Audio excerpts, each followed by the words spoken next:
সবার জন্যই এই আলোচনা। এই আয়াতগুলো সম্পর্কে আমি আপনাদের বলেছি, এর মানে এই নয় যে আমার এগুলোর দরকার নেই, এমন নয় যে আমি জান্নাতের গ্যারান্টি পেয়ে গেছি, আপনারা এখনো পাননি, বরং আমাদের সবার অবস্থা একই। এখানে আল্লাহ তাদের সম্পর্কে বলছেন যারা ইসলাম সম্পর্কে কথা বলে।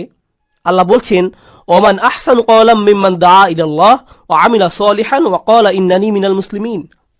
আর তার চেয়ে কার কথা উত্তম যে আল্লাহর দিকে মানুষকে আহ্বান জানায় এবং নিজেও সৎ কাজ করে? এর মানে সে নিজেও আমলের ঊর্ধ্বে হতে পারবে না। শুধু কথা বলাই যথেষ্ট না, তার নিজেকেও আমল করতে হবে। ওয়া ক্বালা ইন্নানি মিনাল মুসলিমিন, আর সে স্পষ্টভাবে বলে দেয় আমি মুসলিমদের অন্তর্ভুক্ত। এর দুইটি অর্থ, এক, সে মুসলিম হিসাবে গর্বিত, আর দুই, সে নিজেকে অন্যান্য মুসলিমের চাইতে উত্তম মনে করে না, সে নিজেকে বেশি ভালো মনে করে না। তাই আমরা সবাই একত্রে, সবারই একই অবস্থা। আল্লাহর সামনে অন্তত এই দুনিয়াতে কেউই একজনের চাইতে অন্যজন উত্তম অবস্থায় নেই। আর শুধু আল্লাহই জানেন যে বিচার দিবসে আমাদের অবস্থা কি হবে, আর আল্লাহ এখনো জানেন আমাদের অন্তরের অবস্থা কেমন। যে আয়াতটি দিয়ে আপনাদের বলতে চাচ্ছি এখানে, তা আশা দিয়ে শুরু হয়। এটা গুরুত্বপূর্ণ, কারণ আমাদের দিন আশা দিয়ে শুরু হয়, ভীতি প্রদর্শন দিয়ে নয়। এটা সাবধানবাণী দিয়ে শুরু হয় না। যদিও আমার খুতবা তাই দিয়ে শুরু হয়েছিল, কারণ আপনাদের অনেকেই ছোটবেলা থেকে সবচেয়ে বেশি যেটা শুনে বড় হয়েছিলেন তা হচ্ছে ইসলাম ভয় প্রদর্শন দ্বারা পূর্ণ। আমাদের দিনে অনেক ভয় দেখানো হয়েছে, এটা করলে আল্লাহ তোমাকে ধরবে। বাচ্চাকাল থেকে বাবা মা এটা বলে আসছে, তুমি হারাম কিছু করলে আল্লাহ তোমাকে অনেক শাস্তি দেবেন, এই ধরনের শাস্তি, জাহান্নামে ওই ধরনের শাস্তি, এই শাস্তি। এগুলো কোত্থেকে শুরু হয়? কুল, নবীজিকে বলতে বলা হচ্ছে কুল, ওদেরকে বলে দিন। এই কুলটি গুরুত্বপূর্ণ, কারণ মুসলিমদের জন্য তখন আশার বাণী তাদের রাসূলের মুখ থেকেই শোনা জরুরি ছিল, সাল্লাল্লাহু আলাইহি সাল্লাম। আর এই সুন্নতের ধারাবাহিকতা রক্ষায় আমরা এই আশা কিন্তু শুধু কিতাব থেকেই পাই না, বরং যারা রাসূল সাল্লাল্লাহু আলাইহি সাল্লামের উত্তরাধিকার বহন করেন তাদের কাছ থেকেও আশা পাই। এই লিগ্যাসি বহনকারী হিসাবে আপনি আমি, আমাদের উচিত ছিল অন্যদের আশার বাণী শোনানো। এই কুল শব্দের মধ্যেই, এই কুল শব্দটির মধ্যেই এই বিষয়টা সন্নিহিত।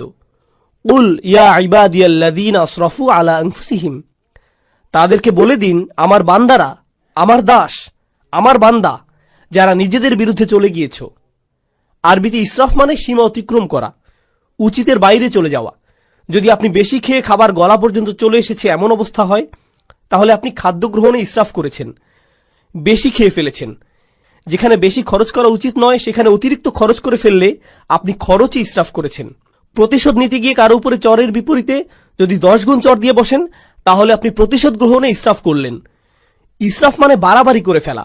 আল্লাহ বলছেন আমার বান্দারা যারা নিজেদের বিরুদ্ধে বাড়াবাড়ি করে ফেলেছ, তারা অনেক ক্ষেত্রে যা করার তার চাইতে বেশি করে ফেলেছে। কিন্তু আল্লাহ বলেননি ইসরাফ কোন ক্ষেত্রে, সম্পদের ইসরাফ, নাকি কথাবার্তার ইসরাফ, নাকি গাফলতির ইসরাফ। ইসরাফটা কিসের এখানে, বাড়াবাড়ি কোথায় হয়েছে? আল্লাহ এটা নির্দিষ্ট করেননি, কারণ আমরা অনেক কিছুতেই বাড়াবাড়ি করি।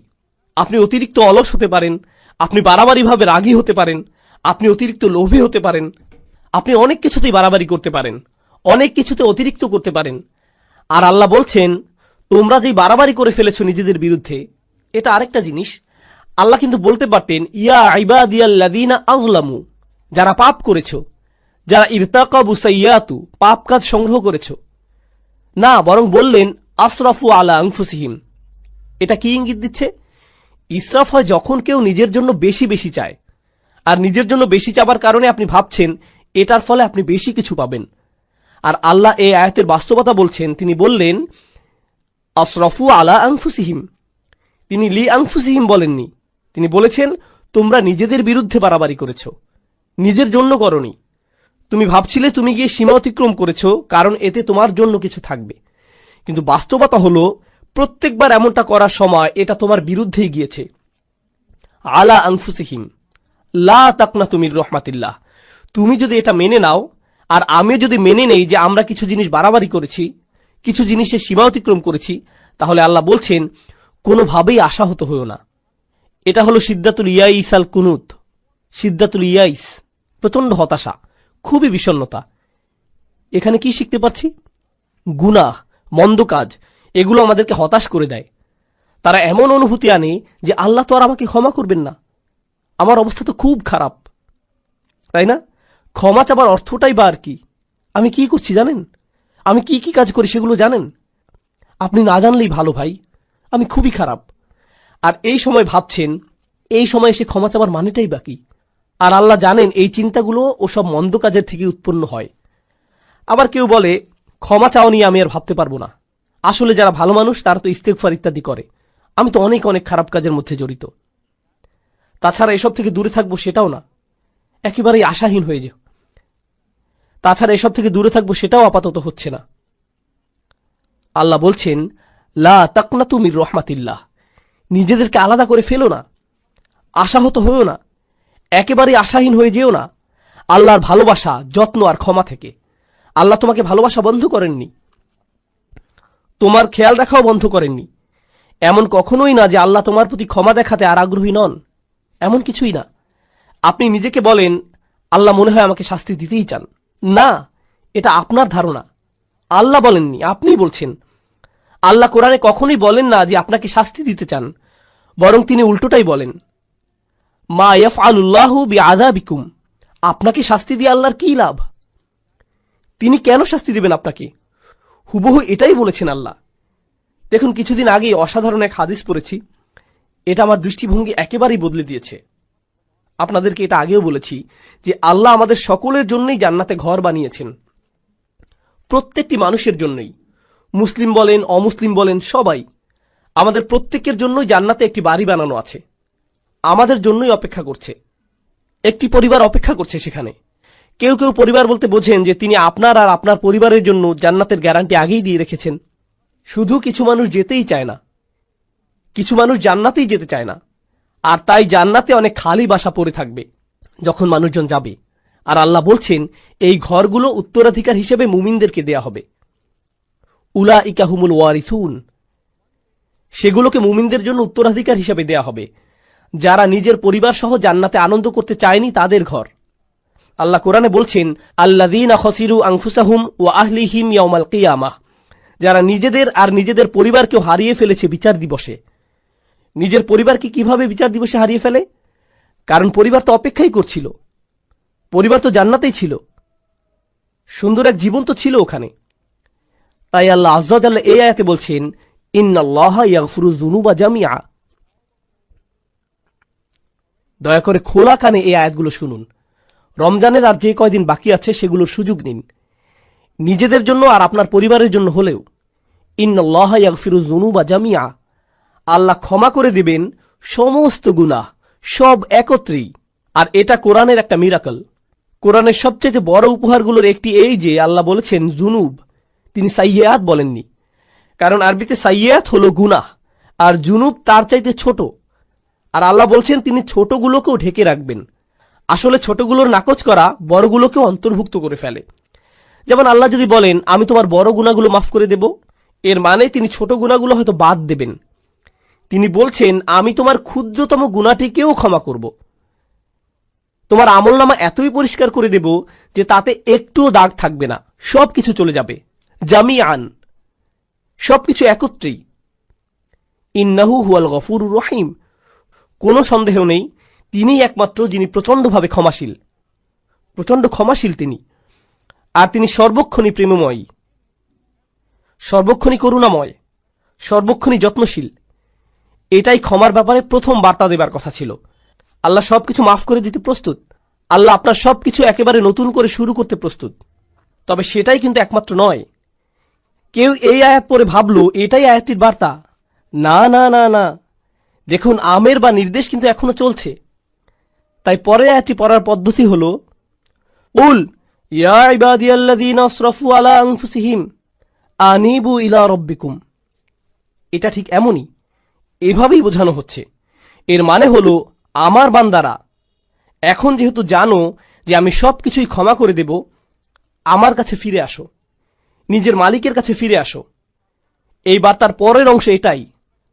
ক্ষমার আলোচনা ওখানেই শেষ হয়নি, তার কাছে ফিরে আসুন। তিনি বলছেন আমি ক্ষমা করতে প্রস্তুত, কিন্তু আমার ক্ষমা বিনামূল্যে নয়, এটা অর্জন করতে তোমাকে কিছু একটা করতে হবে। আমার কাছে ফিরে আসো। আনিবু ইলা রব্বিকুম, নিজের অন্তর তোমার রবের দিকে ফিরিয়ে দাও, আমার কাছে ফিরে আসো। আনিবু ইলা রব্বিকুম, নিজের অন্তর তোমার রবের দিকে ফিরিয়ে দাও। দেখুন, আরবিতে তওবা আক্ষরিকভাবেও হতে পারে। আল্লাহর দিকে অন্তর ফিরে আসা তওবা হয়, আবার শারীরিকভাবে ফিরে আসাকেও তওবা বলা যেতে পারে। ইনাবা শুধু অন্তরের জন্য। আরবিতে ইনাবা ব্যবহৃত হয় যখন অন্তর আল্লাহর দিকে ফিরে আসে। তাই আল্লাহ বলছেন, তোমার অন্তর কোথায়? কি নিয়ে ব্যস্ত তুমি? কি নিয়ে বিভ্রান্ত তুমি? তোমার মালিকের কাছে ফিরে যাও, তিনি ক্ষমা করতে প্রস্তুত। ওয়াসলিমুলাহু।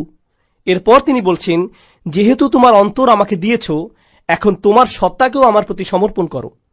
ইসলামে থাকো, নিজেকে সমর্পণ করো, মান্য করতে প্রস্তুত হও। ওয়া আসলিমুলাহু মিন ক্বাবলু আন ইয়াতিয়াকুমুল আযাব সুম্মা লা তুনসারুন। শাস্তি আসার পূর্বেই এরপর আর সাহায্য প্রাপ্ত হবে না। এখন আল্লাহ শাস্তির কথা বলেছেন। এমন না যে আয়াতে শাস্তির কথা নেই, আছে, কিন্তু শুরু হয়েছে কি দিয়ে? শুরু হয়েছে উৎসাহ দিয়ে, যে দেখো আমি সব ক্ষমা করতে প্রস্তুত, কোনো শাস্তিই তোমাকে দেয়া হবে না। তুমি যদি চাও তবে আমার কাছে ফিরে আসো, নিজেকে আমার কাছে সমর্পণ করে দেওয়া উচিত তোমার, আর তাড়াতাড়ি করো এটা। এমন ভেবো না যে অনেক সময় হাতে আছে। এমন লোকদের অন্তর্ভুক্ত হয়েও না বিচার দিবসে যাদেরকে বলা হবে তারা বাস্তুম, ভেবেছিলে তোমাদের হাতে অনেক সময় যে দেরি করলেও হবে, তাই না? এটা যেন ফি মানাতা আখারতুম, তুমি বিলম্ব করেছিলে, অনেক সময় আছে আরো, থাকুক, বাদ দাও। এই ধরনের কথাবার্তা, এমন ধরনের লোক হবে না। আল্লাহ বলছেন শুরু করে দাও, মিন কবলি। এই মিনকে বলে মিনা তাজিল, শাস্তি আসার ঠিক আগে আগে। আমি বলছি শাস্তি হতে কিন্তু দেরি নেই, কাছেই। বিচার দিবসের কথা বললে অনেকে মনে করেন বিচার দিবস অনেক দেরি, তাই না? ইন্নাহুম ইয়ারাউনাহুম বাঈদা, তারা মনে করে ওটা হতে অনেক দেরি। অনারাহু করিবা, আল্লাহ বলছেন আমরা দেখেছি যে এটা শীঘ্রই।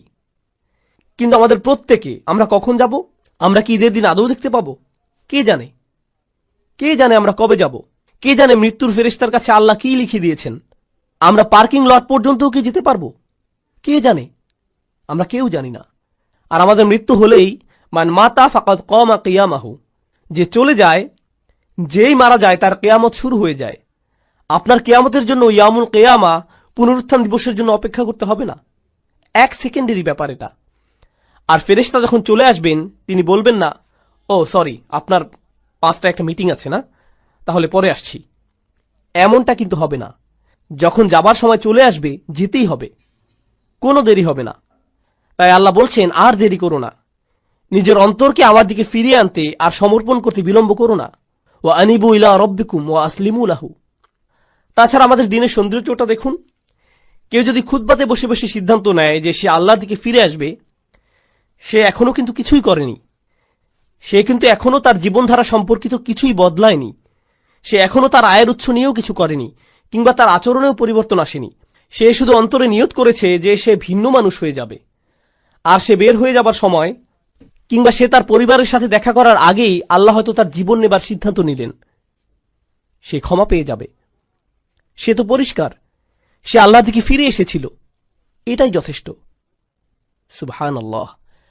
আমি একজন লোককে চিনতাম নিউ ইয়র্কের এক মসজিদে, বেশ বড় মসজিদ, ম্যানহাটনের 96 স্ট্রিট, সেখানকার সবচেয়ে বড় মসজিদ। আর এটার সামনেই বিশাল বড় একটা অ্যাপার্টমেন্ট কমপ্লেক্স। সেখানে এক হিন্দু লোক বাস করত। মসজিদটাও সেখানে যুগ যুগ যাবৎ ছিল। সে প্রতিদিন সেই দিক দিয়ে যেত আর শুনত, কারণ তারা মাইকে আজান দিত। তো তিনি আজান শুনতেন, সবসময় সেটা শুনতে পেতেন। 96 বছর বয়স। মসজিদে এসে বললেন, আমি মুসলিম হতে প্রস্তুত। 96 বছর বয়স। শাহাদা পাঠ করলেন।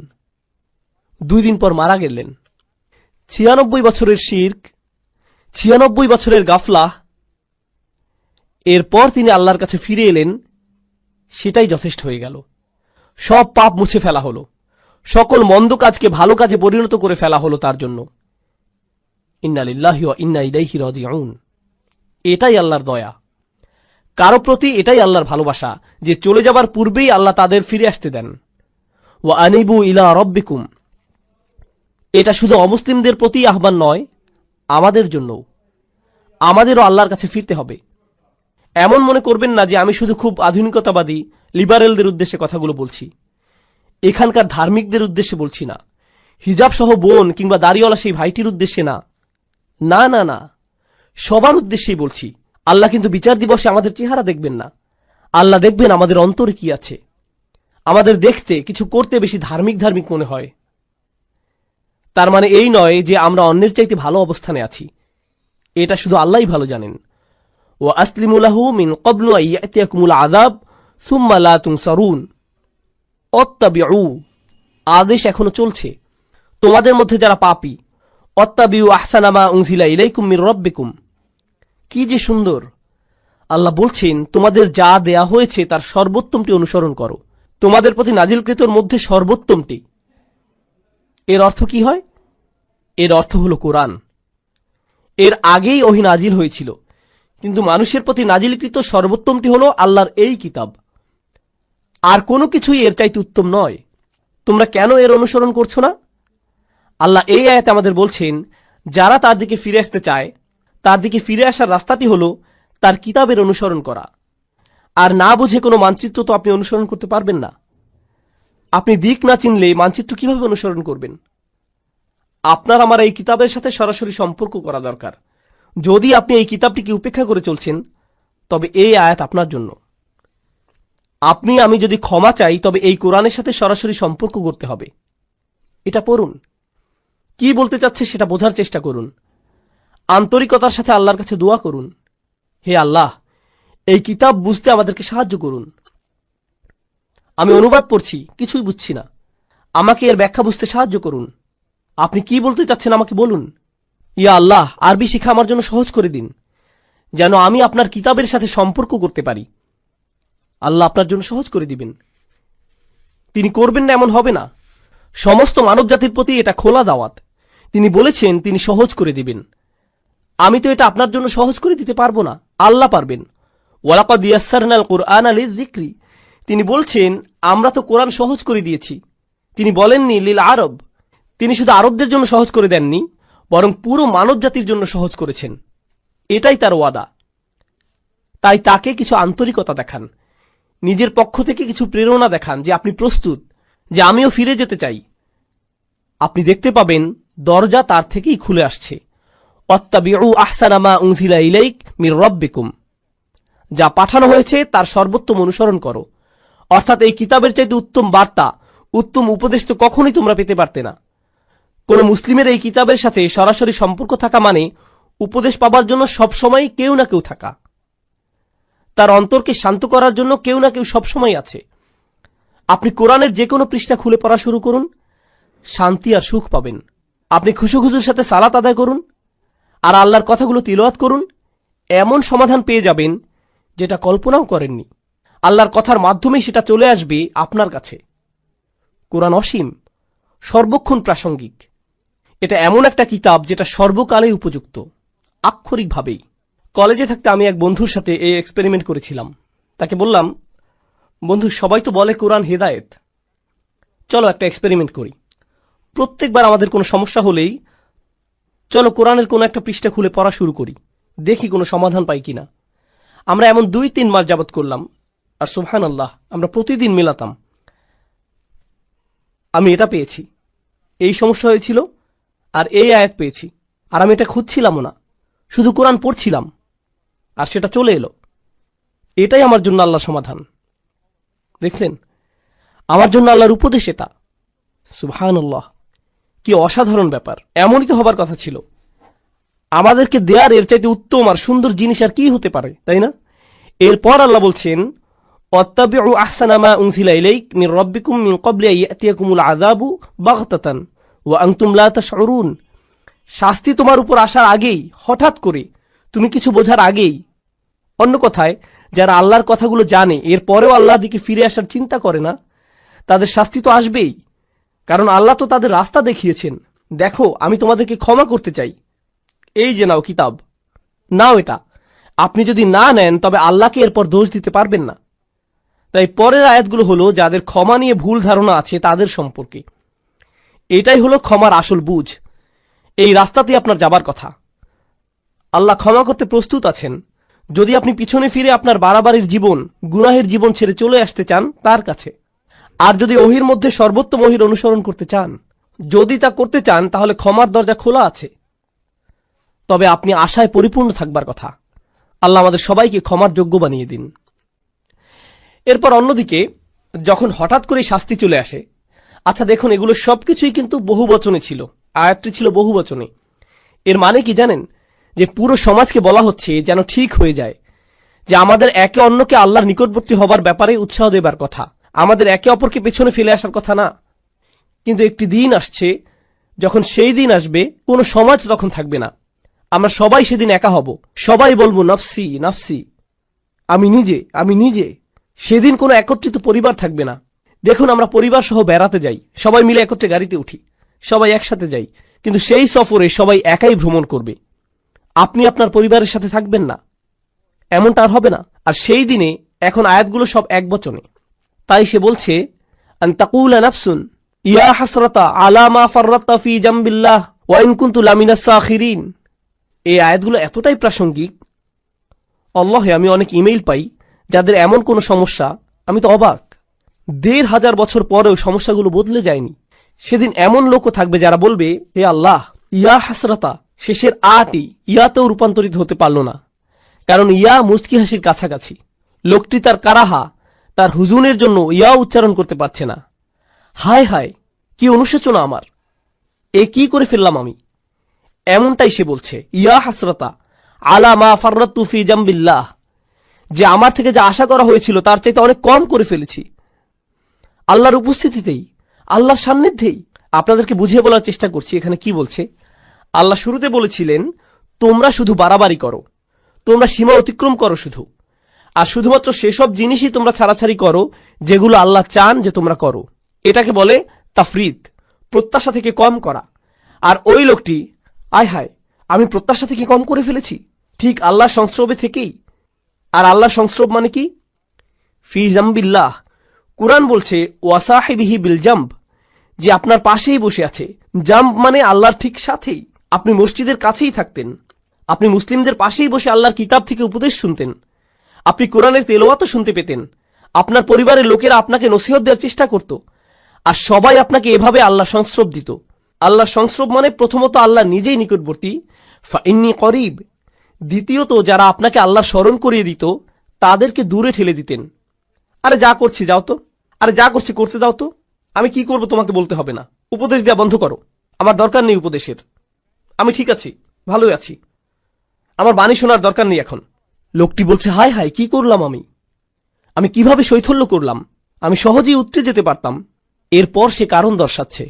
তরুণ ভাইয়েরা, দয়া করে শুনুন, সে কারণ দিচ্ছে কেন সে শৈথিল্যতা করেছিল। সে বলছে, ওয়াইন কুনতা লামিনাস সাখিরিন, আমি ঠাট্টা বিদ্রুপকারীদের মধ্যে অন্তর্ভুক্ত ছিলাম, আমি এই সব কিছুকে কৌতুক মনে করেছিলাম, আমি এই সব কিছুকে হাওয়ায় উড়িয়ে দিতাম। ধুর, নসিহতের প্রতি এমনই আচরণ করতাম, আক্ষরিকভাবেই। সাখির, আমি পাত্তাই দিতাম না। অনেক মানুষ আছে না আল্লাহর ক্ষমার উপর ভরসা হারিয়ে ফেলে। এই আয়াত তার পরের ধাপ বলছে, এটা যারা ক্ষমাকে পাত্তাই দেয় না তাদের কথা বলছে। তারা মনে করে এসব মজা, কিসের জন্য ক্ষমা, ও বিচার দিবস, আচ্ছা, এটাকে তারা গুরুত্বই দিত না। এখন এই লোক বিচার দিবসে দাঁড়িয়ে চিৎকার করছে, হে আল্লাহ, কিভাবে আমি এটাকে পাত্তা না দিয়ে থাকলাম, এটাকে কেন কৌতুক মনে করলাম। এরপর দ্বিতীয় ধরনের লোক, আও তাকুলা লাউ আন্নাল্লাহ হাদানি, দ্বিতীয় ধরনের লোক বলছে, ইস, যদি আল্লাহ আমাকে হেদায়েত দিতেন, এটা আল্লাহর দোষ, তিনি যদি আমাকে হেদায়েত দিতেন তাহলে লাকুনতা মিনাল মুত্তাকিন, তাহলে আমি মুত্তাকিদের অন্তর্ভুক্ত হতাম। আল্লাহ সিদ্ধান্ত নিয়েছিলেন যে আমি বিদ্রুপকারী হব, আল্লাহরই সিদ্ধান্ত যে আমি নামাজ পড়িনি, আল্লাহ ঠিক করেছিলেন যে আমি অলস থাকব, তিনি ঠিক করেছিলেন আমি বদরাগী হব। এটা তো আমার দোষ না, এটা আল্লাহর দোষ। এটাও সে বিচার দিবসে বলছে। সে এই দুনিয়াতে মিথ্যুক ছিল, আখিরাতেও মিথ্যুক। তুমি আল্লাহর উপরে চাপিয়ে দিচ্ছ, হ্যাঁ, যেন সব দোষ তারই, যেন তারই সব দোষ, যেন তোমার কোনোই দোষ নেই। সুবহানাল্লাহ, এটা তো অন্য কারোর জন্য করো না। কেউ রাস্তায় তোমাকে আটকে দিল, আল্লাহর দোষ। এই লোক, সে তো গাড়ি চালাতেই জানে না, দেখে চালাতে পারে না, তাকে ফাইন করা উচিত। তাকে কেন দোষ দিচ্ছ? নিজেকে তো দোষ দাও না, তাই না? আপনি কোনো গ্রোসারি দোকানে গেলেন, ক্যাশ রেজিস্টারে গিয়ে টাকা পরিশোধ করছেন, এখন সেই লোক টাকা ফেরত দিল না, 10 টাকা ফেরত পাবেন আপনি, সেটা সে দিল না। এই যে আমার 10 টাকা কই? সে বলল, এটা তো আল্লাহর দোষ, আল্লাহ ঠিক করেছেন আপনি টাকাটা পাবেন না। কি বলছেন আপনি? আমার 10 টাকা ফেরত দিন। অন্য মানুষদের কাজে তাদেরকে দোষ দিতে আপনি ঠিকই জানেন, কিন্তু যখন নিজের বিষয় আসে তখন বলেন না না না, আল্লাহ সিদ্ধান্ত করেছেন যে আমি মন্দ কাজ করব। আসলেই মুনাফিক। এভাবেই চলবেন আপনি? এই অজুহাতের পেছনেই লুকাবেন আপনি? এই কথা বিচার দিবসেও বলছেন? আমি তো মুত্তাকিই হতাম যদি আল্লাহ হেদায়েত দিতেন। তিনি আমার গোমরাহির সিদ্ধান্ত নিয়েছেন। পুরোটাই আমার তাকদীর। আও তাকুল হিনা তারাল আযাব লাউ আন্না লি কাররাতান। এরপর যখন সে শাস্তি দেখতে পেল বলল, আচ্ছা আচ্ছা আচ্ছা ঠিক আছে, আসলে আমারই দোষ, আমি মানছি। যখন সে শাস্তি দেখতে পেল, আমাকে আরেকটি সুযোগ দিন। লাউ আন্না লি কাররাতান, যদি আমি আরেকটি সুযোগ পাই, ফা আকুনা মিনাল মুহসিনিন, আমি তবে শুধু মুসলিম না, শুধু মুমিন না, আমি মুহসিনিনদের অন্তর্ভুক্ত হয়ে যাব। মুহসিনের সংজ্ঞা কি? আল্লাহর ইবাদত করা যেন তাকে দেখতে পাচ্ছেন। এখন আল্লাহ শাস্তি দেখার পর সে বলছে, আমি আল্লাহর ইবাদত করব যেন শাস্তি দেখতে পাচ্ছি, আমার ইহসান থাকবে। আমি প্রস্তুত। ইয়া আল্লাহ, আমাকে একবার ফেরত পাঠান, আমি খুব ভালো হয়ে যাব। আমি বদলাতে একদম রাজি আছি, শুধু একটা সুযোগ দিন। আপনি তো আর রহমান, আমাকে তো সুযোগ দিবেন। এই ধরনের কথাগুলো মানুষেরা বলবে, এসব অজুহাত তারা দেবে, কারণ ক্ষমা পাওয়ার মানে কি তারা বুঝতেই পারেনি। আর আল্লাহ তাদের কি উত্তর দেবেন? খুতবা শেষ করতে করতে বলছি, বালা, না না না, বরং উল্টো। প্রথম যেই লোকটি বলেছিল, ইয়া আল্লাহ, আমার শৈথল্য হয়ে গিয়েছে, আমি দুঃখিত, না, আপনার দুঃখিত হওয়াতে কিছু যায় আসে না। দ্বিতীয় লোকটি যে বলল, যদি আল্লাহ আমাকে হিদায়াত দিতেন তবে আমি ঠিক থাকতাম, আল্লাহ বলছেন এই যুক্তি এখানে চলবে না। বালা, ইয়া আল্লাহ, আমাকে আরেকটি সুযোগ দিন, এবার ঠিকই ভালো হয়ে যাব, সত্যি বলছি, এবার সবকিছু ঠিকঠাক মতো করব, খুবই গুরুত্ব সহকারে করব, আর ঠাট্টার পাত্র বানাবো না এবার। আল্লাহ বলছেন না, সেই সময় শেষ। আমি তোমাকে বার্তা পাঠিয়েছিলাম যে আমি সব মাফ করে দিব, কিন্তু তুমি পাত্তা দাওনি, তুমি ছুঁড়ে ফেলেছিলে, সেই আমন্ত্রণে থুথু দিয়েছিলে, তুমি এটাকে কৌতুক ভেবেছিলে, সেটা তোমার দোষ, সব তোমার দোষ। আল্লাহ বলছেন, বালা কদ জাআতকুম আয়াতি, আমার আয়াত এসেছিল তোমার কাছে, আর এটা এক বচনে। এর মানে কি জানেন? ওহী রাসূলুল্লাহ সাল্লাল্লাহু আলাইহি সাল্লামের কাছে এসেছিল, কোরআন তার কাছে এসেছিল, আর তার মাধ্যমে আপনাদের সবার কাছে আলাদা আলাদা করে। আল্লাহ বলছেন, জাআতকা আয়াতি, জাআতকা আয়াতি, আমার আয়াত তোমার কাছে এসেছিল, আর তোমার কাছে, আর তোমার কাছে। আর এটা আতাতকা আয়াতিও নয়, বলছে জাআতকা আয়াতি। যা মানে অনেক দূর থেকে আসা। আমি সপ্ত আসমান থেকে কোরআন পাঠিয়েছিলাম, অগণিত ফেরেশতা সহ পাঠিয়েছিলাম আল্লাহর শেষ রসুল সাল্লাল্লাহু আলাইহি সাল্লামের কাছে। তিনি রক্তাক্ত হয়েছিলেন যেন তুমি একদিন কোরআন পড়তে পারো, আমরা যেন কোরআন তেলাওয়াত করতে পারি। এজন্য মানুষ জীবন দিয়েছে, মানুষ জীবন বিকিয়ে দিয়েছে, যেন একদিন মানুষ লা ইলাহা ইল্লাল্লাহ বলতে পারে, যেন একদিন কিতাবটি খুলে ফাতিহা পড়তে পারি।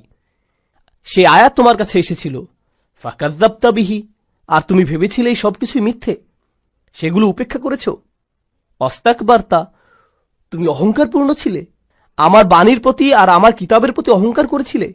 এত দূর থেকে আসা বার্তাকে উপেক্ষা করার সাহস করেছ তুমি, এটাই তুমি ছিলে না? ওয়াকুনতা মিনাল কাফিরিন, তুমি তো সবসময় কাফির ছিলে। চাইলে এখন আল্লাহর কাছে এসে সারাদিন ধরে কাঁদতে পারো, এটাই হলো ক্ষমার প্রকৃত বুঝ। আল্লাহর আয়াত আমাদের সবার কাছে এসেছে। এই মাসে আমরা ওহী আগমন উদযাপন করি। এই মাসে আমরা বলতে পারি, ইয়া আল্লাহ, আপনার আয়াত এসেছে আমার কাছে, আমাদের সবার কাছে আপনার আয়াত এসেছে, আর আমরা এগুলোর প্রতি অহংকারী হব না, আমরা এগুলো উপেক্ষা করব না, আমরা গুরুত্ব সহকারে নেব সেগুলো। কোরআনের সাথে আপনার সম্পর্ক এই মাসেই ঠিক করুন, যেন মাস শেষ হবার পরেও সেটা চালিয়ে যেতে পারেন। সেসব মানুষদের অন্তর্ভুক্ত হন। দোয়া করি যেন আমি তাদের মধ্যে হতে পারি, যেন আপনারা তাদের মধ্যে হতে পারেন, যেন আল্লাহ আমাদের জন্য কোরআনের সান্নিধ্যে যাওয়াটা সহজ করে দেন।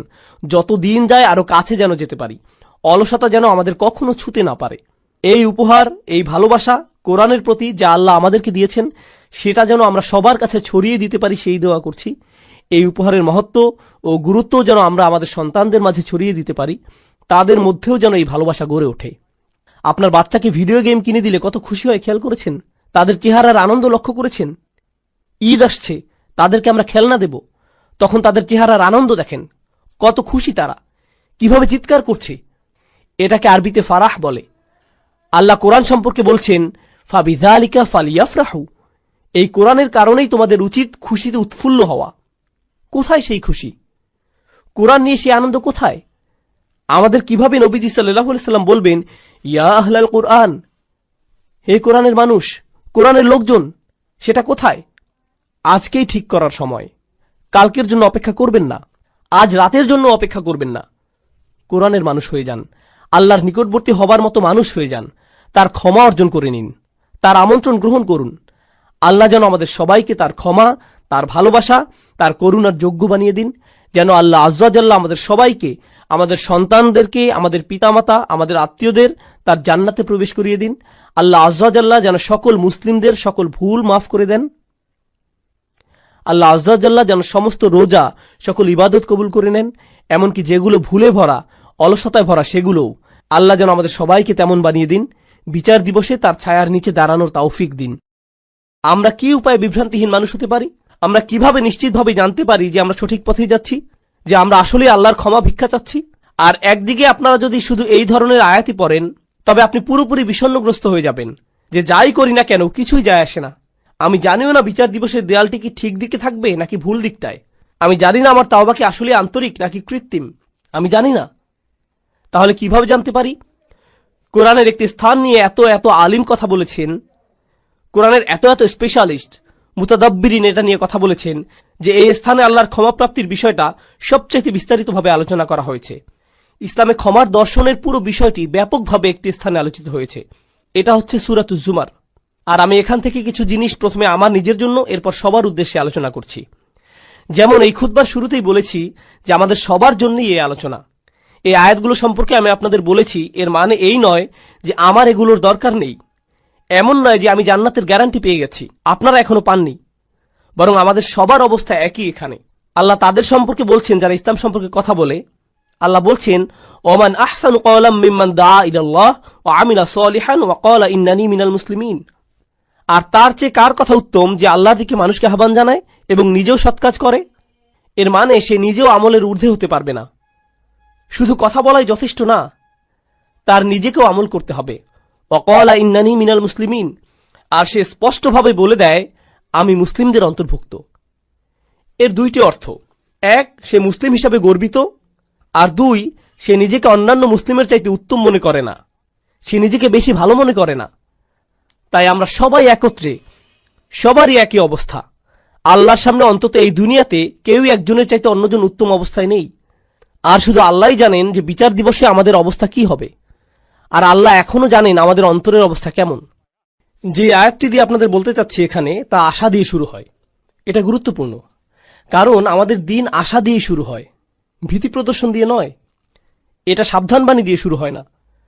যদিও আমার খুতবা তাই দিয়ে শুরু হয়েছিল, কারণ আপনাদের অনেকেই ছোটবেলা থেকে সবচেয়ে বেশি যেটা শুনে বড় হয়েছিলেন তা হচ্ছে ইসলাম ভয় প্রদর্শন দ্বারা পূর্ণ। আমাদের দিনে অনেক ভয় দেখানো হয়েছে, এটা করলে আল্লাহ তোমাকে ধরবে। বাচ্চাকাল থেকে বাবা মা এটা বলে আসছে, তুমি হারাম কিছু করলে আল্লাহ তোমাকে অনেক শাস্তি দেবেন, এই ধরনের শাস্তি, জাহান্নামে ওই ধরনের শাস্তি, এই শাস্তি। এগুলো কোত্থেকে শুরু হয়? কুল, নবীজিকে বলতে বলা হচ্ছে কুল, ওদেরকে বলে দিন। এই কুলটি গুরুত্বপূর্ণ, কারণ মুসলিমদের জন্য তখন আশার বাণী তাদের রাসূলের মুখ থেকেই শোনা জরুরি ছিল সাল্লাল্লাহু আলাইহি সাল্লাম। আর এই সুন্নতের ধারাবাহিকতা রক্ষায় আমরা এই আশা কিন্তু শুধু কিতাব থেকেই পাই না, বরং যারা রাসূল সাল্লাল্লাহু আলাইহি সাল্লামের উত্তরাধিকার বহন করেন তাদের কাছ থেকেও আশা পাই। এই লিগ্যাসি বহনকারী হিসাবে আপনি আমি, আমাদের উচিত ছিল অন্যদের আশার বাণী শোনানো। এই কুল শব্দের মধ্যেই, এই কুল শব্দটির মধ্যেই এই বিষয়টা সন্নিহিত।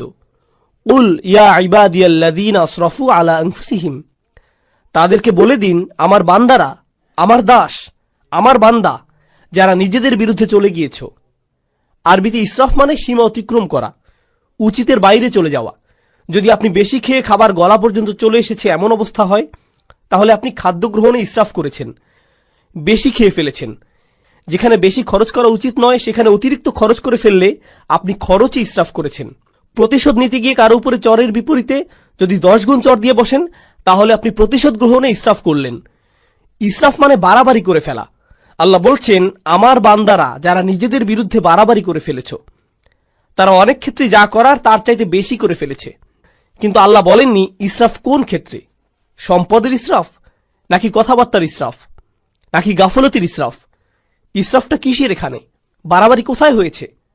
আল্লাহ এটা নির্দিষ্ট করেননি, কারণ আমরা অনেক কিছুতেই বাড়াবাড়ি করি। আপনি অতিরিক্ত অলস হতে পারেন, আপনি বাড়াবাড়িভাবে রাগী হতে পারেন, আপনি অতিরিক্ত লোভী হতে পারেন, আপনি অনেক কিছুতেই বাড়াবাড়ি করতে পারেন, অনেক কিছুতে অতিরিক্ত করতে পারেন। আর আল্লাহ বলছেন, তোমরা যেই বাড়াবাড়ি করে ফেলেছ নিজেদের বিরুদ্ধে, এটা আরেকটা জিনিস। আল্লাহ কিন্তু বলতে পারতেন, ইয়া ইবাদিয়াল্লাযীনা আযলামু, যারা পাপ করেছ, যারা ইরতাকাবু সাইয়্যাতু, পাপ কাজ সংগ্রহ করেছ। না, বরং বললেন আসরাফু আলা আনফুসিহিম। এটা কি ইঙ্গিত দিচ্ছে? ইসরাফ হয় যখন কেউ নিজের জন্য বেশি বেশি চায়, আর নিজের জন্য বেশি চাবার কারণে আপনি ভাবছেন এটার ফলে আপনি বেশি কিছু পাবেন। আর আল্লাহ এই আয়াতের বাস্তবতা বলছেন, তিনি বললেন আসরাফু আলা আনফুসিহিম। তিনি লি আনফুসিহিম বলেননি, তিনি বলেছেন তোমরা নিজেদের বিরুদ্ধে বাড়াবাড়ি করেছ, নিজের জন্য করনি। তুমি ভাবছিলে তুমি গিয়ে সীমা অতিক্রম করেছ, কারণ এতে তোমার জন্য কিছু থাকবে। কিন্তু বাস্তবতা হলো প্রত্যেকবার এমনটা করার সময় এটা তোমার বিরুদ্ধেই গিয়েছে। আলা আনফুসিহিম লা তাকনাতু মির রাহমাতিল্লাহ। তুমি যদি এটা মেনে নাও, আর আমিও যদি মেনে নেই যে আমরা কিছু জিনিস বাড়াবাড়ি করেছি, কিছু জিনিসের সীমা অতিক্রম করেছি, তাহলে আল্লাহ বলছেন কোনোভাবেই আশাহত হইও না। এটা হলো সিদ্দাতুল ইয়াইস আল কুনুত। সিদ্দাতুল ইয়াইস, প্রচন্ড হতাশা, খুবই বিষণ্ণতা। এখানে কি শিখতে পারছি? গুনাহ, মন্দ কাজ, এগুলো আমাদেরকে হতাশ করে দেয়। তারা এমন অনুভূতি আনে যে আল্লাহ তো আর আমাকে ক্ষমা করবেন না, আমার অবস্থা তো খুব খারাপ, তাই না? ক্ষমা চাবার অর্থটাই বা আর কি? আমি কি করছি জানেন? আমি কি কি কাজ করি সেগুলো জানেন? আপনি না জানলেই ভালো ভাই, আমি খুবই খারাপ। আর এই সময় ভাবছেন, এই সময় এসে ক্ষমা চাবার মানেটাই বাকি। আর আল্লাহ জানেন এই চিন্তাগুলো ওসব মন্দ কাজের থেকে উৎপন্ন হয়। আবার কেউ বলে ক্ষমা চাও নিয়ে আমি আর ভাবতে পারবো না। আসলে যারা ভালো মানুষ তারা তো ইস্তেগফার ইত্যাদি করে, আমি তো অনেক অনেক খারাপ কাজের মধ্যে জড়িত। তাছাড়া এসব থেকে দূরে থাকবো সেটাও না, একেবারেই আশাহীন হয়ে যাও। তাছাড়া এসব থেকে দূরে থাকবো সেটাও আপাতত হচ্ছে না। আল্লাহ বলছেন লা তাকনাতু মির রাহমাতিল্লাহ। নিজেদেরকে আলাদা করে ফেলো না, আশাহত হয়েও না, একেবারেই আশাহীন হয়ে যেও না আল্লাহর ভালোবাসা, যত্ন আর ক্ষমা থেকে। আল্লাহ তোমাকে ভালোবাসা বন্ধ করেননি, তোমার খেয়াল রাখাও বন্ধ করেননি। এমন কখনোই না যে আল্লাহ তোমার প্রতি ক্ষমা দেখাতে আর আগ্রহী নন, এমন কিছুই না। আপনি নিজেকে বলেন আল্লাহ মনে হয় আমাকে শাস্তি দিতেই চান। না, এটা আপনার ধারণা, আল্লাহ বলেননি, আপনি বলছেন। আল্লাহ কোরআনে কখনোই বলেন না যে আপনাকে শাস্তি দিতে চান, বরং তিনি উল্টোটাই বলেন মা ইয়াফআলুল্লাহু বিআযাবিকুম। আপনাকে শাস্তি দিয়ে আল্লাহর কি লাভ? তিনি কেন শাস্তি দিবেন আপনাকে? হুবহু এটাই বলেছেন আল্লাহ। দেখুন, কিছুদিন আগেই অসাধারণ এক হাদিস পড়েছি, এটা আমার দৃষ্টিভঙ্গি একেবারেই বদলে দিয়েছে। আপনাদেরকে এটা আগেও বলেছি যে আল্লাহ আমাদের সকলের জন্যই জান্নাতে ঘর বানিয়েছেন, প্রত্যেকটি মানুষের জন্যই, মুসলিম বলেন অমুসলিম বলেন সবাই, আমাদের প্রত্যেকের জন্যই জান্নাতে একটি বাড়ি বানানো আছে, আমাদের জন্যই অপেক্ষা করছে। একটি পরিবার অপেক্ষা করছে সেখানে। কেউ কেউ পরিবার বলতে বোঝেন যে তিনি আপনার আর আপনার পরিবারের জন্য জান্নাতের গ্যারান্টি আগেই দিয়ে রেখেছেন। শুধু কিছু মানুষ যেতেই চায় না, কিছু মানুষ জান্নাতেই যেতে চায় না, আর তাই জান্নাতে অনেক খালি বাসা পড়ে থাকবে যখন মানুষজন যাবে। আর আল্লাহ বলছেন এই ঘরগুলো উত্তরাধিকার হিসেবে মুমিনদেরকে দেয়া হবে। উলাইকা হুমুল ওয়ারিসুন, সেগুলোকে মুমিনদের জন্য উত্তরাধিকার হিসেবে দেয়া হবে। যারা নিজের পরিবার সহ জান্নাতে আনন্দ করতে চায়নি তাদের ঘর। আল্লাহ কোরআনে বলছেন আল্লাযীনা খাসিরু আনফুসাহুম ওয়া আহলিহিম ইয়াওমাল কিয়ামাহ, যারা নিজেদের আর নিজেদের পরিবারকেও হারিয়ে ফেলেছে বিচার দিবসে। নিজের পরিবারকে কিভাবে বিচার দিবসে হারিয়ে ফেলে? কারণ পরিবার তো অপেক্ষাই করছিল, পরিবার তো জান্নাতেই ছিল, সুন্দর এক জীবন তো ছিল ওখানে। তাই আল্লাহ আযজা ওয়া জাল্লা এই আয়াতে বলছেন ইন্নাল্লাহা ইয়াগফিরুয যুনুবা জামিআ। দয়া করে খোলা কানে এই আয়াতগুলো শুনুন। রমজানের আর যে কয়দিন বাকি আছে সেগুলোর সুযোগ নিন, নিজেদের জন্য আর আপনার পরিবারের জন্য হলেও। ইন্নাল্লাহা ইয়াগফিরুয যুনুবা জামিআ, আল্লাহ ক্ষমা করে দিবেন সমস্ত গুনাহ, সব একত্রেই।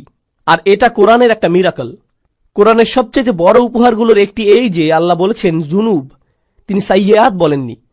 কারণ আরবিতে সাইয়্যাত হলো গুনাহ, আর জুনুব তার চাইতে ছোট। আর আল্লাহ বলছেন তিনি ছোটগুলোকেও ঢেকে রাখবেন। আসলে ছোটগুলোর নাকচ করা বড়গুলোকেও অন্তর্ভুক্ত করে ফেলে। যেমন আল্লাহ যদি বলেন আমি তোমার বড় গুনাহগুলো মাফ করে দেব, এর মানে তিনি ছোট গুনাহগুলো হয়তো বাদ দেবেন। তিনি বলছেন আমি তোমার ক্ষুদ্রতম গুনাহটিকেও ক্ষমা করব। তোমার আমলনামা এতই পরিষ্কার করে দেব যে তাতে একটুও দাগ থাকবে না, সবকিছু চলে যাবে জামিআন, সবকিছু একত্রেই। ইন্নাহু হুয়াল গফুরুর রহিম, কোনো সন্দেহ নেই তিনিই একমাত্র যিনি প্রচণ্ডভাবে ক্ষমাশীল, প্রচণ্ড ক্ষমাশীল তিনি। আর তিনি সর্বক্ষণই প্রেমময়ী, সর্বক্ষণই করুণাময়, সর্বক্ষণই যত্নশীল। এটাই ক্ষমার ব্যাপারে প্রথম বার্তা দেবার কথা ছিল। আল্লাহ সবকিছু মাফ করে দিতে প্রস্তুত। আল্লাহ আপনার সবকিছু একেবারে নতুন করে শুরু করতে প্রস্তুত। তবে সেটাই কিন্তু একমাত্র নয়। কেউ এই আয়াত পড়ে ভাবল এটাই আয়াতটির বার্তা। না না না না, দেখুন আমের বা নির্দেশ কিন্তু এখনো চলছে। তাই পরে আয়াতটি পড়ার পদ্ধতি হল উল ইয়া ইবাদিয়াল্লাযীনা আসরাফু আলা আনফুসিহিম আনিবু ইলা রাব্বিকুম। এটা ঠিক এমনই, এভাবেই বোঝানো হচ্ছে। এর মানে হলো আমার বান্দারা, এখন যেহেতু জানো যে আমি সবকিছুই ক্ষমা করে দেব, আমার কাছে ফিরে আসো, নিজের মালিকের কাছে ফিরে আসো। এই বার্তার পরের অংশ এটাই। ক্ষমার আলোচনা ওখানেই শেষ হয়নি, তার কাছে ফিরে আসুন। তিনি বলছেন আমি ক্ষমা করতে প্রস্তুত, কিন্তু আমার ক্ষমা বিনামূল্যে নয়।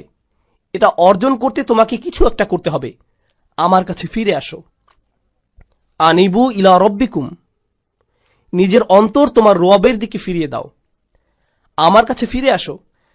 আনিবু ইলা রব্বিকুম, নিজের অন্তর তোমার রবের দিকে ফিরিয়ে দাও। দেখুন আরবিতে তওবা আক্ষরিকভাবেও হতে পারে। আল্লাহর দিকে অন্তর ফিরে আসা তওবা হয়, আবার শারীরিকভাবে ফিরে আসাকেও তওবা বলা যেতে পারে। ইনাবা শুধু অন্তরের জন্য। আরবিতে ইনাবা ব্যবহৃত হয় যখন অন্তর আল্লাহর দিকে ফিরে আসে।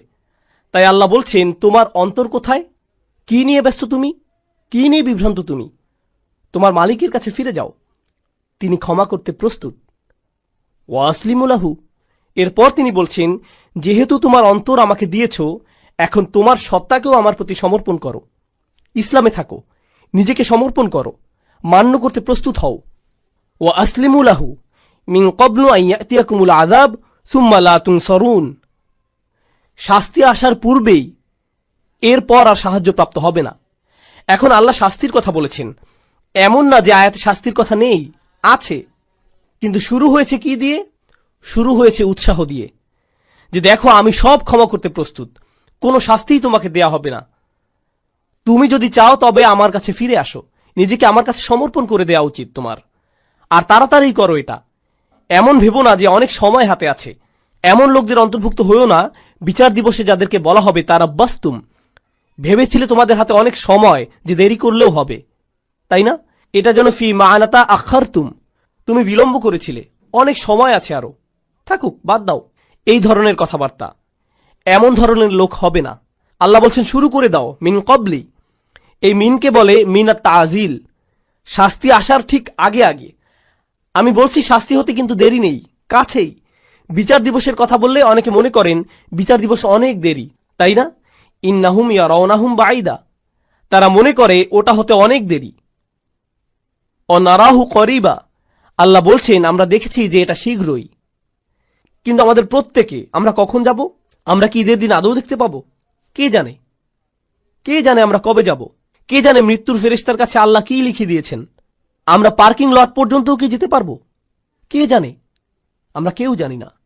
আর আমাদের মৃত্যু হলেই মান মাতা ফাকাদ কামা কিয়ামাহু, যে চলে যায়, যেই মারা যায় তার কিয়ামত শুরু হয়ে যায়। আপনার কিয়ামতের জন্য ইয়ামুল কিয়ামা, পুনরুত্থান দিবসের জন্য অপেক্ষা করতে হবে না। 1 সেকেন্ডেরই ব্যাপার এটা। আর ফেরেশতা যখন চলে আসবেন তিনি বলবেন না ও সরি আপনার 5টা একটা মিটিং আছে না, তাহলে পরে আসছি। এমনটা কিন্তু হবে না। যখন যাবার সময় চলে আসবে যেতেই হবে, কোনো দেরি হবে না। তাই আল্লাহ বলছেন আর দেরি করো না, নিজের অন্তরকে আমার দিকে ফিরিয়ে আনতে আর সমর্পণ করতে বিলম্ব করো না। ওয়া আনিবু ইলা রাব্বিকুম ওয়া আসলিমু লাহু। তাছাড়া আমাদের দিনের সৌন্দর্যটা দেখুন, কেউ যদি খুতবাতে বসে বসে সিদ্ধান্ত নেয় যে সে আল্লাহর দিকে ফিরে আসবে, সে এখনো কিন্তু কিছুই করেনি। সে কিন্তু এখনো তার জীবনধারা সম্পর্কিত কিছুই বদলায়নি। সে এখনো তার আয়ের উৎস নিয়েও কিছু করেনি, কিংবা তার আচরণেও পরিবর্তন আসেনি। সে শুধু অন্তরে নিয়ত করেছে যে সে ভিন্ন মানুষ হয়ে যাবে, আর সে বের হয়ে যাবার সময় কিংবা সে তার পরিবারের সাথে দেখা করার আগেই আল্লাহ হয়তো তার জীবন নেবার সিদ্ধান্ত নিলেন, সে ক্ষমা পেয়ে যাবে। সে তো পরিষ্কার, সে আল্লাহর দিকে ফিরে এসেছিল, এটাই যথেষ্ট। সুবহানাল্লাহ। আমি একজন লোককে চিনতাম নিউ ইয়র্কের এক মসজিদে, বেশ বড় মসজিদ, ম্যানহাটনের 96 স্ট্রিট, সেখানকার সবচেয়ে বড় মসজিদ। আর এটার সামনেই বিশাল বড় একটা অ্যাপার্টমেন্ট কমপ্লেক্স। সেখানে এক হিন্দু লোক বাস করত। মসজিদটাও সেখানে যুগ যুগ যাবৎ ছিল। সে প্রতিদিন সেই দিক দিয়ে যেত আর শুনত, কারণ তারা মাইকে আজান দিত। তো তিনি আজান শুনতেন, সবসময় সেটা শুনতে পেতেন। 96 বছর বয়স। মসজিদে এসে বললেন, আমি মুসলিম হতে প্রস্তুত। 96 বছর বয়স। শাহাদা পাঠ করলেন।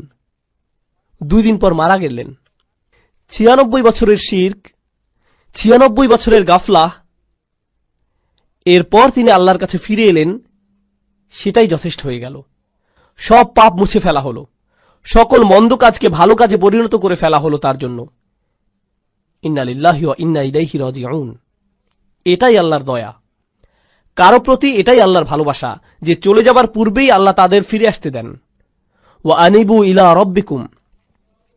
এটা শুধু অমুসলিমদের প্রতি আহ্বান নয়, আমাদের জন্যও। আমাদেরও আল্লাহর কাছে ফিরতে হবে। এমন মনে করবেন না যে আমি শুধু খুব আধুনিকতাবাদী লিবারেলদের উদ্দেশ্যে কথাগুলো বলছি। এখানকার ধার্মিকদের উদ্দেশ্যে বলছি না, হিজাব সহ বোন কিংবা দাড়িওয়ালা সেই ভাইটির উদ্দেশ্যে না, না না না, সবার উদ্দেশ্যেই বলছি। আল্লাহ কিন্তু বিচার দিবসে আমাদের চেহারা দেখবেন না, আল্লাহ দেখবেন আমাদের অন্তরে কি আছে। আমাদের দেখতে, কিছু করতে বেশি ধার্মিক ধার্মিক মনে হয়।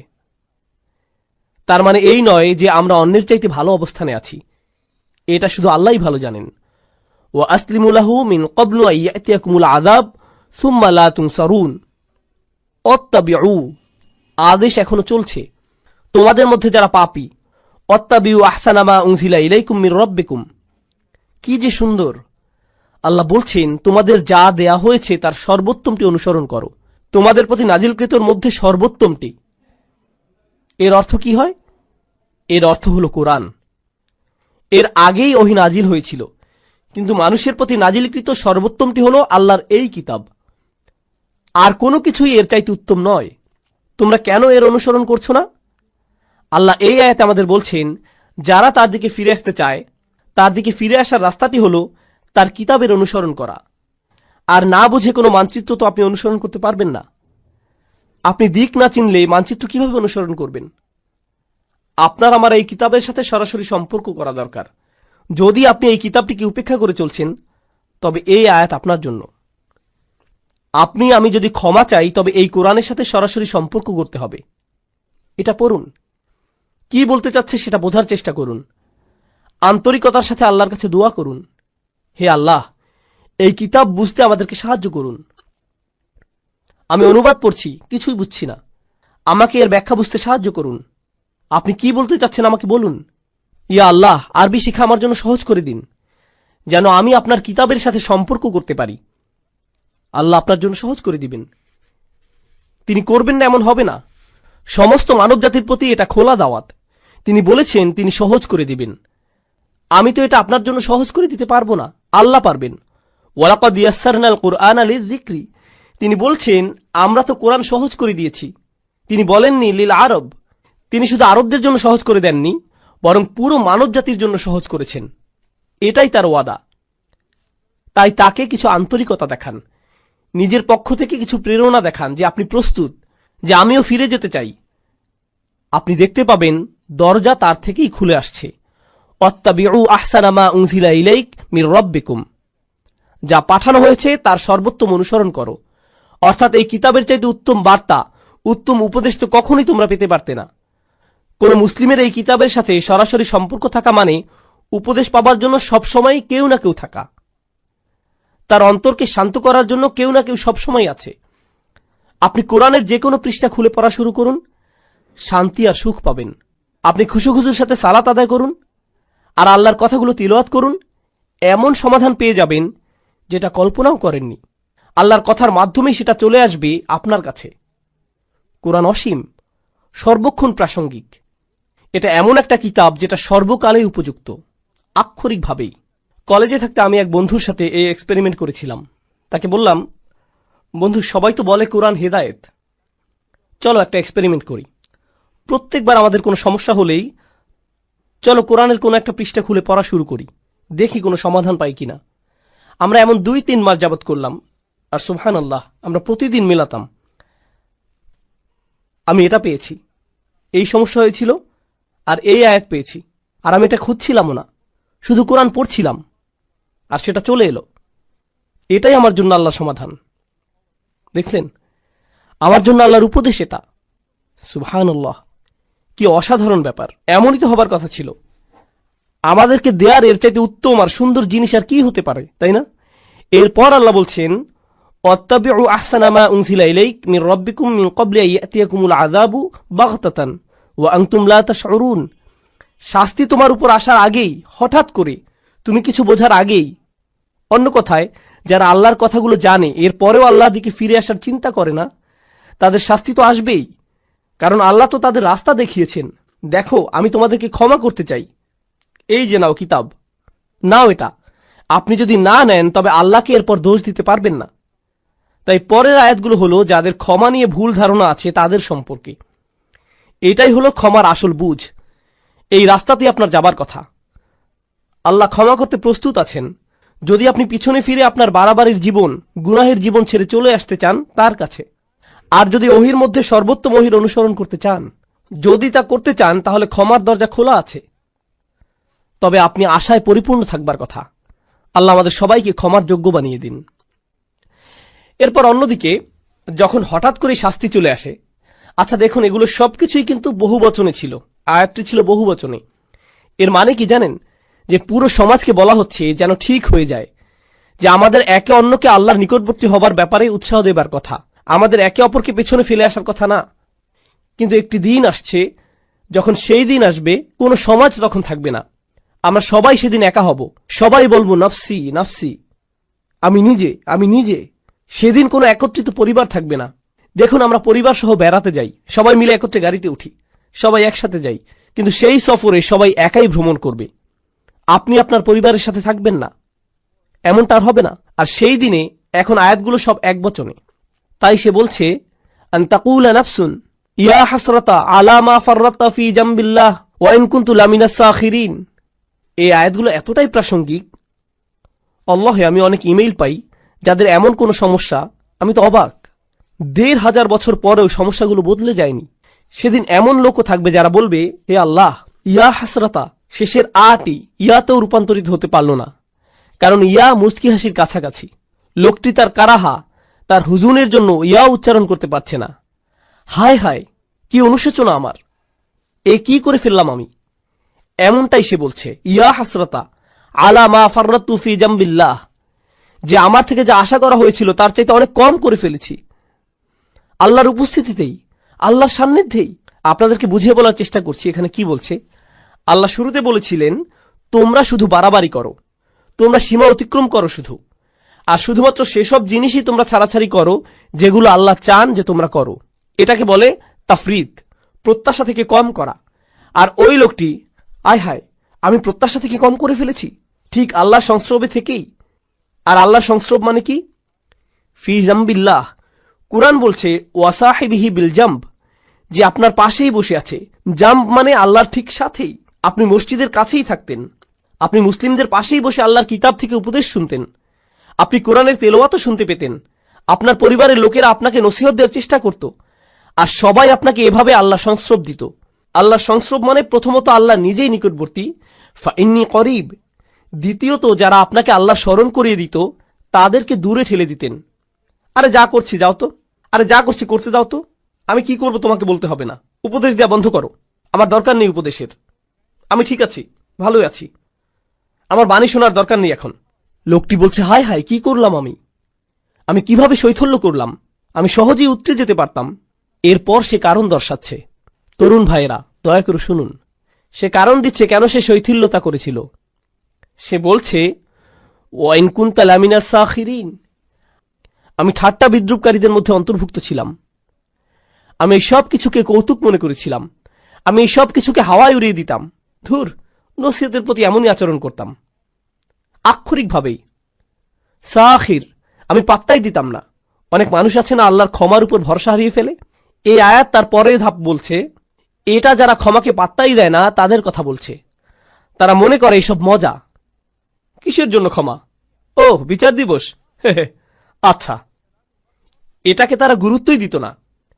এখন এই লোক বিচার দিবসে দাঁড়িয়ে চিৎকার করছে, হে আল্লাহ, কিভাবে আমি এটাকে পাত্তা না দিয়ে থাকলাম?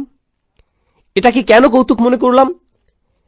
এরপর দ্বিতীয় ধরনের লোক, আও তাকুলা লাউ আন্নাল্লাহ হাদানি, দ্বিতীয় ধরনের লোক বলছে, ইস, যদি আল্লাহ আমাকে হেদায়েত দিতেন।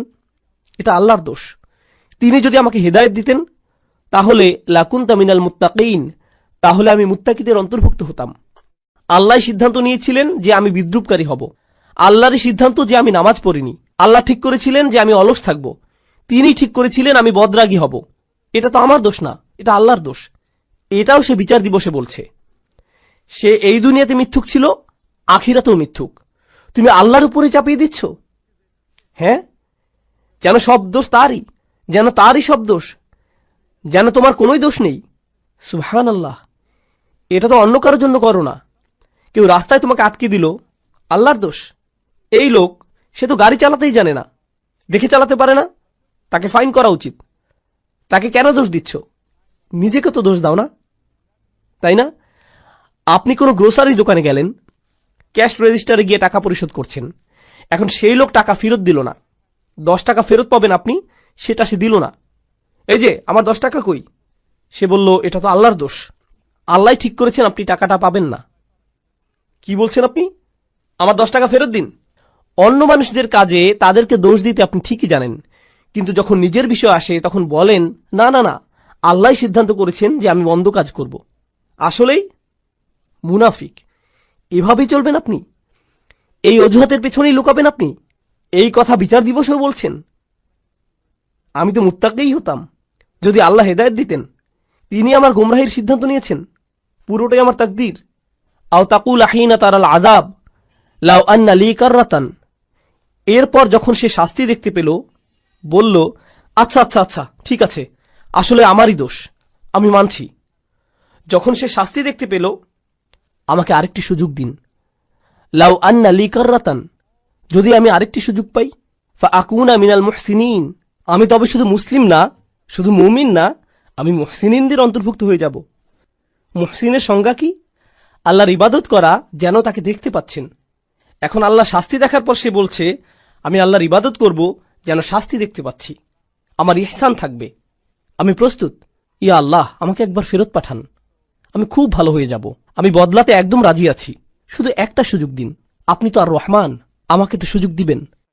এই ধরনের কথাগুলো মানুষেরা বলবে, এসব অজুহাত তারা দেবে, কারণ ক্ষমা পাওয়ার মানে কি তারা বুঝতেই পারেনি। আর আল্লাহ তাদের কি উত্তর দেবেন? খুতবা শেষ করতে করতে বলছি, বালা, না না না, বরং উল্টো। প্রথম যেই লোকটি বলেছিল, ইয়া আল্লাহ, আমার শৈথল্য হয়ে গিয়েছে, আমি দুঃখিত, না, আপনার দুঃখিত হওয়াতে কিছু যায় আসে না। দ্বিতীয় লোকটি যে বলল, যদি আল্লাহ আমাকে হিদায়াত দিতেন তবে আমি ঠিক থাকতাম, আল্লাহ বলছেন এই যুক্তি এখানে চলবে না। বালা, ইয়া আল্লাহ, আমাকে আরেকটি সুযোগ দিন, এবার ঠিকই ভালো হয়ে যাব, সত্যি বলছি। এবার সবকিছু ঠিকঠাক মতো করব, খুবই গুরুত্ব সহকারে করব, আর ঠাট্টার পাত্র বানাবো না এবার। আল্লাহ বলছেন, না, সেই সময় শেষ। আমি তোমাকে বার্তা পাঠিয়েছিলাম যে আমি সব মাফ করে দিব, কিন্তু তুমি পাত্তা দাওনি।